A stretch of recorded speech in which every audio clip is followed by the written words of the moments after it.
tardes. En primer lugar, mi agradecimiento protocolario a quienes organizaron, pero mi agradecimiento de corazón a los que vienen, porque uno lo único que tiene en la vida es tiempo y ustedes han decidido dedicar una parte de su tiempo a escucharnos a nosotros, y creo que eso es lo más valioso que podríamos recibir de una persona. Voy a tratar de hacer que valga la pena. Espero. Yo quisiera centrar mi presentación en recordar un poco lo que dijeron Benito y Sergio, pero que el orden ha quedado, se me dan cuenta muy bien, muy acorde al mensaje que esperamos llegue a ustedes, y es tratar de mostrar que hablamos de conflicto de interés, pero las cosas son más allá de un conflicto de interés, porque cuando decimos que hay un conflicto de interés estamos asumiendo que hay dos intereses legítimos, igualmente legítimos. Y entonces uno diría, bueno, pueden que sean legítimos, pero cada uno es legítimo desde una perspectiva, desde una manera de entender el mundo distinta. Y entonces ahí vamos a decir que no se trata de un conflicto de interés, sino que hay una cosa un poco más compleja, que diríamos hay un dilema ético. Un dilema ético es cuando dos sistemas de valores se encuentran en conflicto al analizar una situación específica.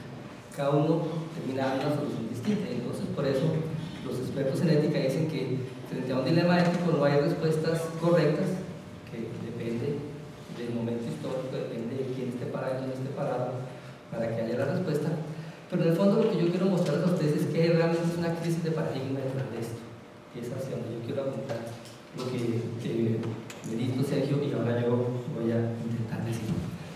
Y sucede esto, sucede que uno podría encontrar personas, y ahorita vamos a dar ejemplos de personas que dicen, realmente yo no tengo ningún conflicto, no detecto ningún conflicto, y mucha gente genuinamente no encuentra que hay conflicto entre lo que hace y lo que hace. Yo no veo conflicto, yo simplemente hago lo que me parece que está bien hacer. La industria farmacéutica no tiene conflicto en hacer dinero, no hay ningún conflicto para ellos, porque ellos están pensando que lo que hay que hacer en el mundo es hacer dinero, y esa es una manera de pensar que para algunos podrá ser válida, para otros no, y ahí es donde está el reto. Entonces, por ejemplo, miren ustedes lo que nos dijeron ayer los medios de comunicación en Colombia, que prescriben los delitos de Salucoco, van a prescribir un poco esos delitos. Bueno, el señor Palacino seguramente no tiene ningún conflicto con eso, él está muy tranquilo. Alguna vez, hace unos meses, hablando con alguien del asunto, me decía, pero es que yo conocí a Palacino y trabajando con él, el tipo lo que es un magnífico administrador. Bueno, eso decía él, pero él estaba era para prestar salud, no para hacer dinero. Y eso tiene que ver con esto que también fue una noticia de ayer, otros 3 niños mueren de hambre, de desnutrición en La Guajira. Bueno, eso también tiene que ver con eso, porque detrás de esto hay una manera de entender el mundo. En general uno diría, bueno, el conflicto que nos dicen es que las compañías farmacéuticas quieren maximizar utilidades, aumentar la ganancia, ya nos mostraba una diapositiva, y eso está en contra de la salud pública, digamos de manera general.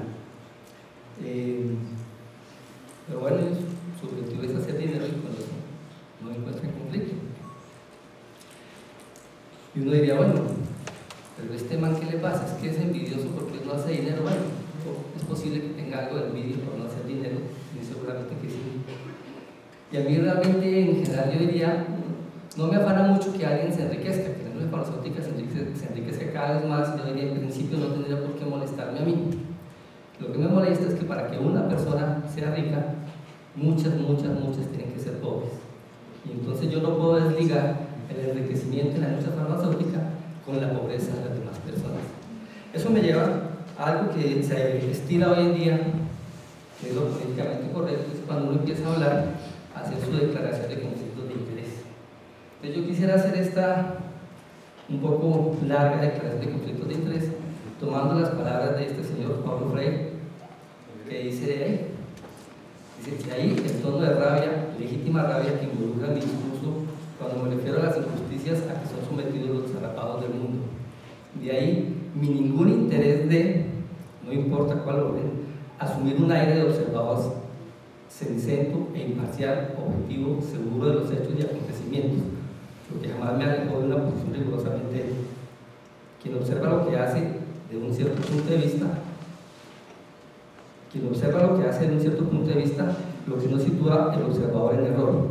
El error en verdad no es tener un cierto punto de vista, pero tornarlo absoluto y desconocer que mismo el acierto de su punto de vista es posible que la razón ética no esté siempre con él. Mi punto de vista es el de los condenados de la tierra, de los excluidos. Yo siempre intento hablar desde una posición manifiesta. Yo no soy neutral en el discurso. Tengo una postura, mi postura, espero que siempre esté clara. De manera que más que un conflicto de intereses, realmente hay un conflicto en el sistema, como ya lo mostraba Benito y lo señalaba de manera mucho más explícita Sergio. Dice, y miren ustedes lo que decía este señor Adam Smith en 1776, hace ya 50 años. Él lo reconocía y es el pensamiento es, digamos, el origen de la manera como estamos pensando hoy en día el mundo.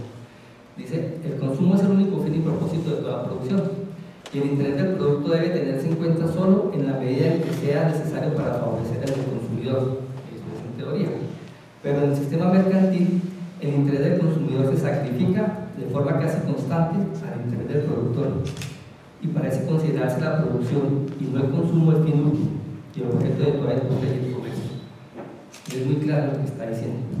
Dice, la sociedad mercantil como está organizada desde 1776, obviamente desde antes, no ha cambiado mucho, seguimos igual, lo que interesa es la producción, el obtener ganancia. Entonces el conflicto es un poco más complejo, y leyendo a estos señores hacen un libro para la UNESCO y dicen, hablando del conflicto ético, dice, el conflicto ético en este tema que estamos discutiendo nosotros ahorita es que la industria farmacéutica tiene una influencia en las decisiones clínicas en condiciones de incertidumbre. Bueno, el tema de incertidumbre viene a lo siguiente, y es que la incertidumbre es que uno no tiene certeza de quién se va a enfermar, cuándo ni de qué, y mucho menos tiene certeza de si se enferma, se va a curar con el tratamiento que se le dé o va a tener alivio con el tratamiento que se le dé. Hay una incertidumbre grande en todo esto. Pero lo que están diciendo estos señores es que el conflicto ético aparece cuando hay influencia en la industria farmacéutica en las decisiones clínicas. Ahí aparece el conflicto ético, nos ha señalado muy bien Benito. Y estas personas que se dedican a la ética dicen, cuando ustedes se encuentran en una situación conflictiva, usted primero tiene que tratar de identificar, hay un asunto ético detrás de esto, hay un conflicto ético, hay un conflicto de sistemas de valores. En segundo lugar, ese conflicto hay que discutirlo, cómo ponerlo sobre la mesa de manera clara para que sea transparente para todos. Y finalmente, después de esa discusión, ¿qué hacer o qué no hacer? Y entonces yo voy a tratar de seguir un poco esa lógica. Y entonces, lo primero es pensar que aquí hay más que un asunto ético, como estos mismos autores lo señalan. Ellos dicen, la influencia indebida puede entenderse como el uso del conocimiento o poder que hace una parte interesada de manera intencional, inapropiada en su propio beneficio, para impedir que la otra parte de manera autónoma tome decisiones informadas.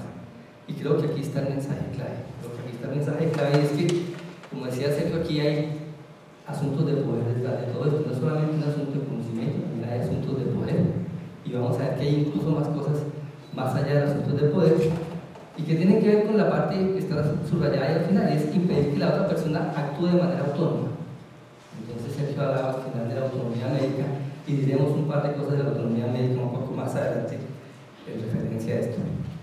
De manera que, bueno, entonces si el problema es que la industria tiene una influencia indebida, uno debería preguntarse, bueno, ¿eso es verdad? ¿Dónde? ¿Cuándo? ¿Cómo? Benito nos ha mostrado varios ejemplos de cómo lo hacen a través del marketing, pero quisiera mostrarles que no es solamente a través del marketing. Y ustedes ven, este es un artículo escrito, no recuerdo de dónde este señor, apareció hace poco tiempo, 2014, dice el señor en su introducción, dice que este artículo contribuye al entendimiento histórico de cómo las ideas neoliberales llegaron a ser prominentes en la política farmacéutica, el manejo de la ciencia y la práctica científica. Este señor hace un estudio histórico de esto y encuentra que a comienzos de los años 60, recién la tragedia de la talidomida, que produjo un movimiento importante en el mundo, que llevó a que se hiciera una de las pruebas más importantes que se han hecho en las agencias reguladoras, empezando por la norteamericana. Y él dice que a partir de ese momento, cuando la industria farmacéutica se dio cuenta que venía todo un movimiento de regulación y de legislación, pero no solamente regulación y legislación en términos de control político de lo que estaban haciendo, administrativo, lo que hacía la industria farmacéutica, sino también de mayores exigencias desde el punto de vista científico. Es a partir del año 62 que aparece una primera norma que dice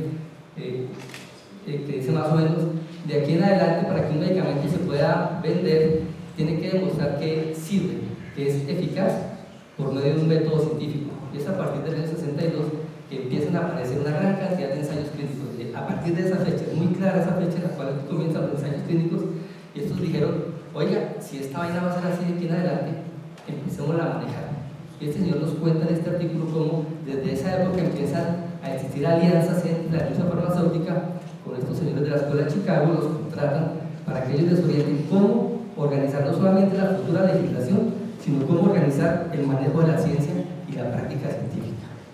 Desde ahí ellos vienen pensando, uno dice, oiga, pero este man es como la teoría pues de la conspiración. No, yo creía que yo era de la teoría de conspiración, pero mirando esto creo que estoy cortico. Cuando encontré este artículo dije, oiga, pero es que desde el año, y el tipo coloca los nombres de las personas, los años, los contratos, todo lo que hicieron, diciendo, mire, esto está programado. Llegan hoy en día para nosotros, para el lenguaje nuestro, seguramente la mayoría de personas que están acá saben lo que es ICH. Entonces, cuando uno en el campo de los medicamentos habla de ICH, ICH se llama Conferencia de Armonización de la Legislación Farmacéutica. ¿Sí? Entonces es que se reunieron una gente para decir cómo se debe hacer la regulación farmacéutica. Bueno, esto lo crearon los señores de las industrias multinacionales. Realmente este grupo está conformado por 6 personajes que representan: uno a la industria farmacéutica norteamericana, otro a la industria farmacéutica europea, otro a la industria farmacéutica japonesa, otro a la agencia reguladora norteamericana, otro a la agencia reguladora europea y otro a la agencia reguladora japonesa, cada uno defendiendo los intereses de su propio país. Va a la OMS con voz y sin voto, va a Canadá con voz y sin voto, y ahora van los BRICS, Brasil, Rusia, India, China, Sudáfrica, con voz, solamente como observadores. De manera que sí hay una conspiración muy grande que viene desde hace muchos años, muy bien pensada, muy bien planificada, diciendo esto hay que regularlo de esta manera, que termina en ICH, y entonces a uno le dicen, no, es que ICH es un organismo técnico que da recomendaciones técnicas.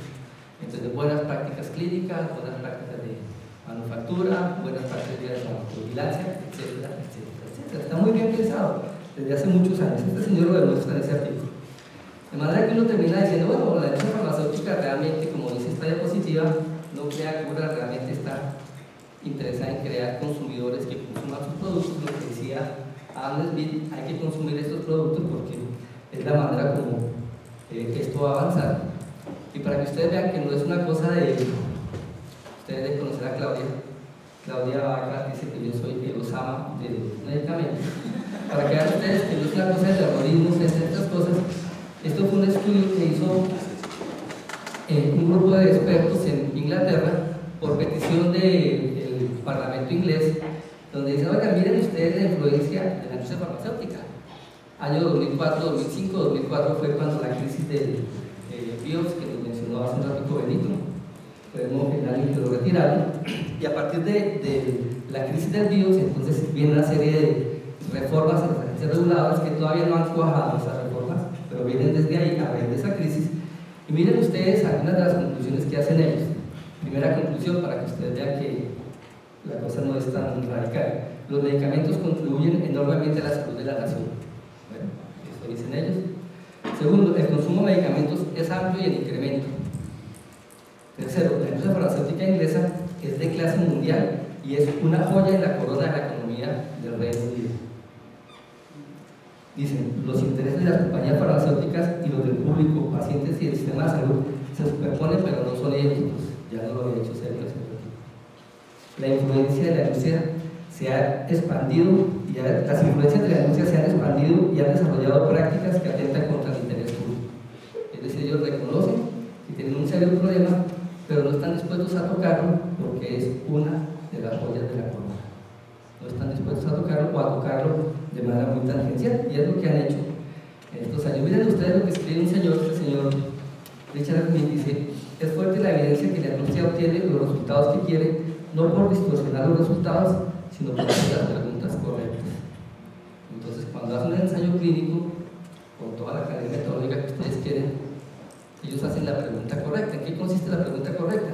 Que el paciente, cierto grupo de pacientes que ellos saben que van a responder, que la intervención, ellos tienen certeza de que va a tener una cierta utilidad, que el comparador se va a ver mejor mi intervención que el comparable. Entonces, una manera de verse uno mejor que el comparador es compararse con alguien que es muy malo.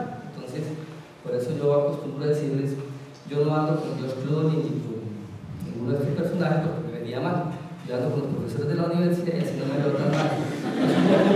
Es un poco lo que están diciendo ahí. Y finalmente el desenlace, ellos también escogen el desenlace, la duración del estudio. Entonces no son desenlaces de interés clínico, son los desenlaces que llamamos subrogados. Este señor Richard Smith, en este mismo artículo, en alguna parte dice que él fue editor de uno de estos grandes revistas, Lancet, una de las más famosas del mundo en el tema de salud. Él fue editor de Lancet durante 30 años y esto lo escribe, y él dice, en alguna parte dice: la cosa está muy mal, y yo me demoré 25 años siendo editor de Lancet para darme cuenta que estaba mal. Entonces, para que usted vea que la cosa no es tan fácil y que tiene sus complejidades. Entonces, miren ustedes lo que dice un fármaco catalán. Dice Joan Manuel Laporte, dice: la práctica de hacer creer a la gente que está enferma cuando en realidad está sana no es nueva. Es una de las diversas estrategias usadas por algunos médicos para reforzar su posición social.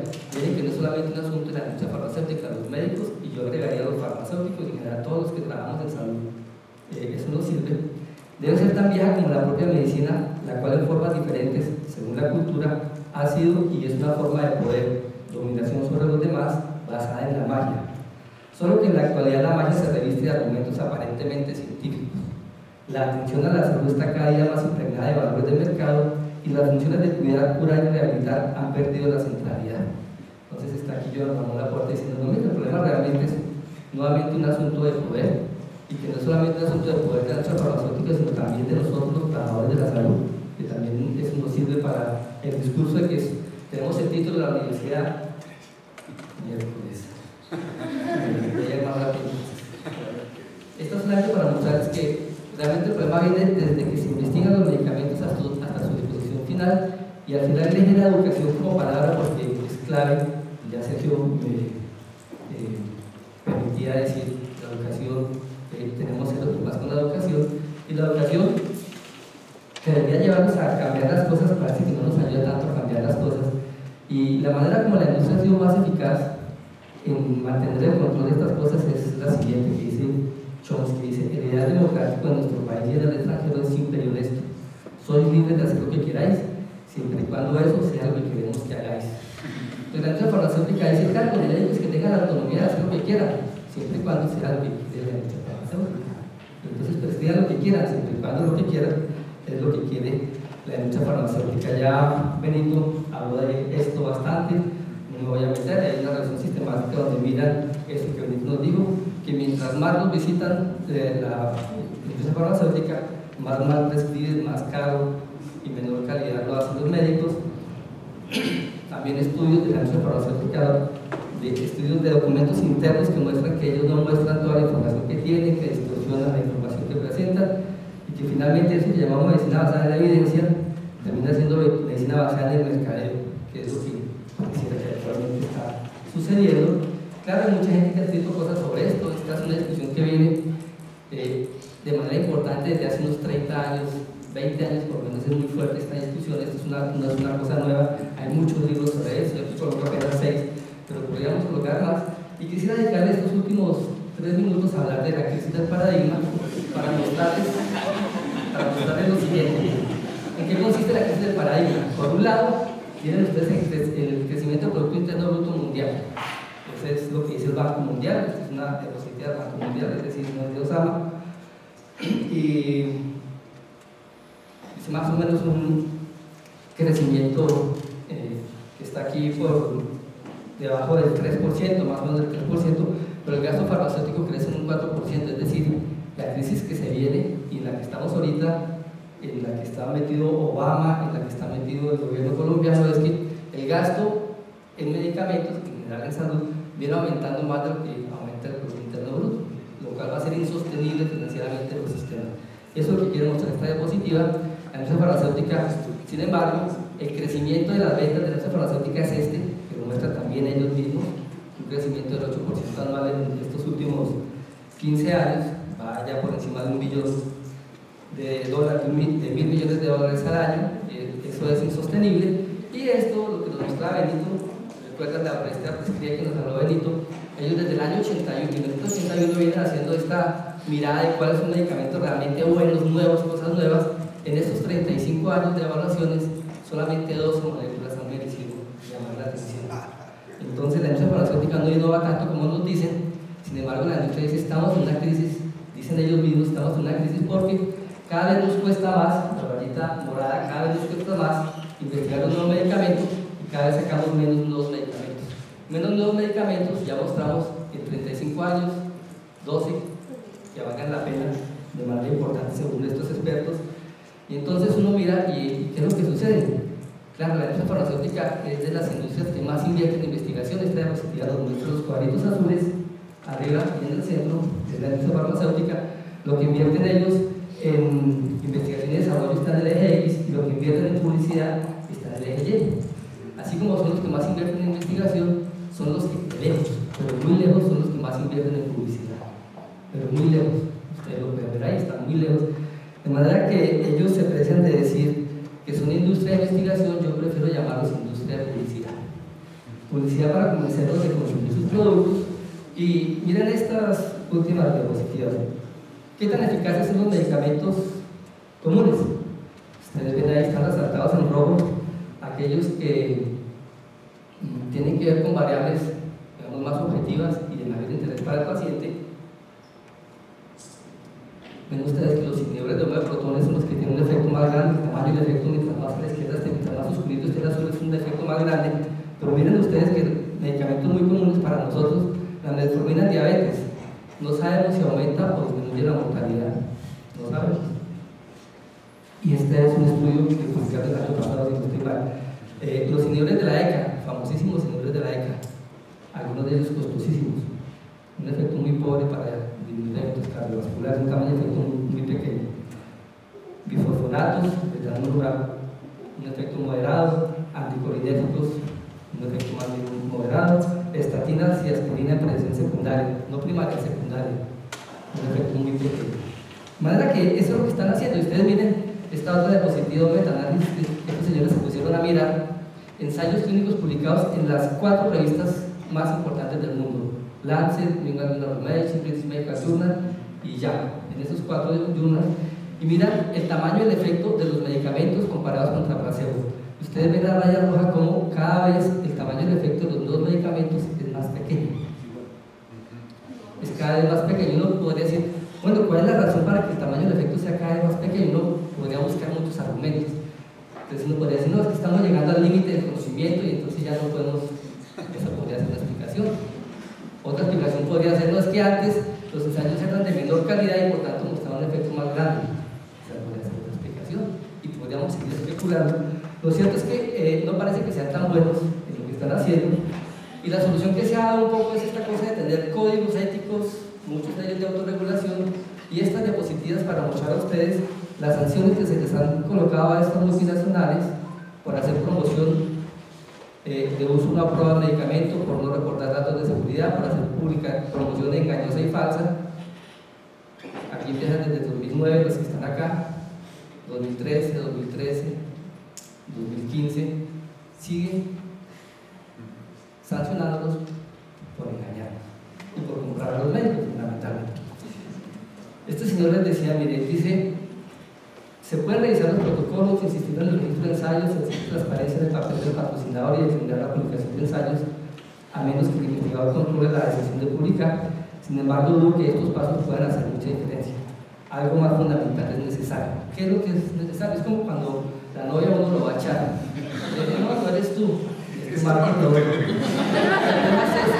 es que tenemos que cambiar nuestra manera de pensar. Ese es el punto. Nosotros tenemos que cambiar la manera de pensar, que consecuencia consecuentemente va a haber un cambio en la manera de actuar y de sentir.